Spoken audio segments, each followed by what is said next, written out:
Alright guys, welcome back to the second channel where I take a laid-back approach into finding out what's going on here at home, at the shop, and what we got going on. So, what we have going on is we're getting ready to pull this 370Z engine off of this convertible 370Z. You can see I have the test pipes sitting there on the floor. Gallo 12 or 24 is here. Guys, if you haven't checked out his channel, you have to check it out. He does VQ stuff, mainly VQ stuff. He talks about what you should do, what you're gonna encounter when you're doing swaps, when you're doing this, when you're doing that, when you're modifying your vehicle. Check his channel out. I'm sure you guys have seen him already because he is getting a lot of fame because he's talking about when you guys slam your cars, how crazy it looks, and if it's drivable. And guys, the truth is, majority of those stands builds, they're not drivable. So he's catching a lot of heat, but we want the heat, we want all that attention because it gets us views, it gets us the followers. He's getting followers because of that. Now, we're gonna get ready to pull this vehicle all the way out, and then I'm gonna bring the engine hoist in here and pull the engine. Basically, this is what it looks like. If you never have done one of these engine removals, this is what we're doing right now. We have the transmission attached still to the engine. We removed the radiator support. We removed everything from the front. Everything has been disattached from the engine. And basically, I have these straps here. I like to use straps because a lot of the times the chains, they will break something. The straps are more forgiving around the plastic parts. And they're strong enough to be able to pull the engine. Now, they do sell some special hooks to be able to remove these VQs out of here. I just don't have them. I'll probably break down and purchase them for the next time I have to put this engine into the vehicle because it makes it a lot easier. But as of right now, it's strapped to the bottom of that motor mount down there and then to the motor mount right here. So I'm gonna stop yapping. We're gonna pull this out and then I'll get back in the camera to show you the engine out of the vehicle pretty much. All right guys, just like I was talking before, we pulled the car, it was sitting right here, we pulled it back so we have room to pull the engine transmission out. We have enough space now, we have enough clearance, and it's almost out. I basically stopped so I could record and show you guys what's happening. And like I said, I'm using the straps, and that's because it's easier for me because those are more forgiving. If you have a chain, majority of the time, like that valve cover right there, it would get damaged and cracked. Because I don't have the proper brackets to be able to like hoist this up and pull it out of here, but it's almost out already. I just stopped to record and show you guys. So I'm gonna set this GoPro down and take you along the journey with me. So okay, I wanted to take you along the ride here and show you what it takes to remove the engine, but unfortunately, my son Giovanni stopped by and he stood right in front of the camera as I was recording everything. And later, I've discovered that he started to actually kiss the camera and lick the camera, and you're gonna see him here in a second. Giovanni, bro, you need a girlfriend.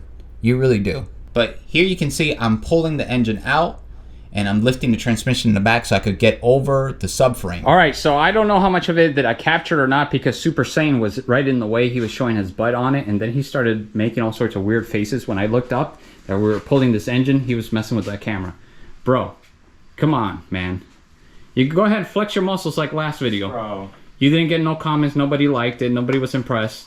Go ahead. Flex them. No? It's embarrassing. It's embarrassing? Yeah. Sad. So, it's out. All the stuff you see on the floor is sawdust. I just put some sawdust down because, of course, we have a little bit of coolant. And it's easy to clean up. Sawdust really works really well. This is the poor man's floor dry. So, I'm poor and I'm using it. So, yeah. Here is what we're left with. Just a shell. There's barely anything left in this car.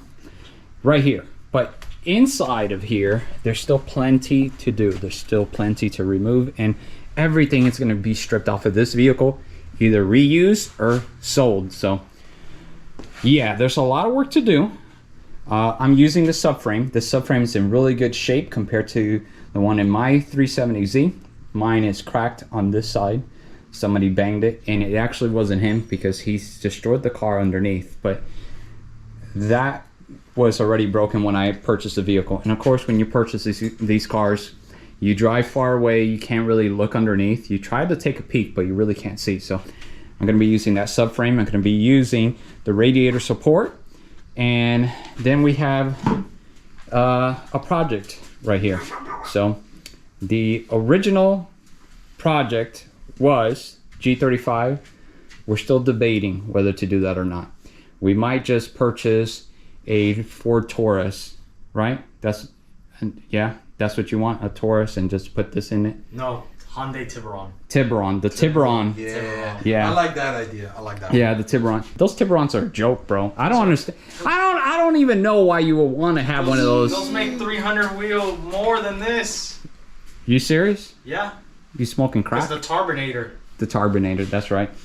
You know, if you was save up all your money, lunch money, you'll be able to just buy a Skyline instead of the Tiburon. So you're better off with a Skyline than a Tiburon. Sure. So we're getting ready to put this in a vehicle. Just tune in for that because it's going to be very interesting. We keep changing our mind and what we're going to do. At first, I was going to put a 2J after I pull this out of here, out of this car, but now I just want to get rid of this piece of junk. Look at it. It's just hideous, this convertible crap. I know I'm hating on you guys. Some of you guys have convertibles and I get it. Some of you guys make it look good, but I don't like it. I don't like the convertible myself. So that is it. The engine's out. It was a piece of cake. It didn't take us that long. Pulling these engines isn't that difficult.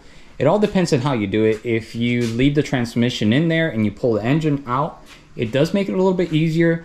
You saw I had to climb on top of the cowl up there and hoist it up so the transmission wouldn't get stuck here. There is another way in how to do this. You can drop the subframe, but I didn't want to do that because I wanted to keep the car mobile because I need the space here. I am bringing now the 370Z in here so I can work on it, and it's actually sitting right out there.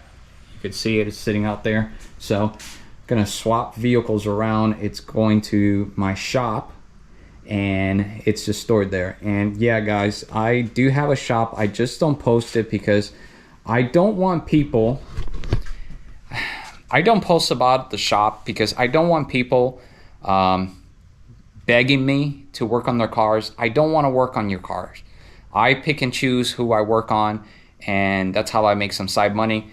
I have a shop. I have everything in there. Majority of the videos are done here because I just want to keep it here, but I'm not going to post that place for a while because I just wanted to keep it nice and clean and just work on customers' cars that I want to work on. Right now I have a 300ZX that I'm working on, and I'm working on the speed sensor for the transmission. It's not picking up the signal, and that's something I'm working on there. That customer actually does not want me to record his car, so I won't post it. But if I do get a customer that allows me to record, I will post about that and show you guys what I'm doing. But I'm not going to post too much on that shop because there's some people that don't like me that will do anything they can to find out where it's at to do heinous, horrible things. You guys know exactly who you are. I love you.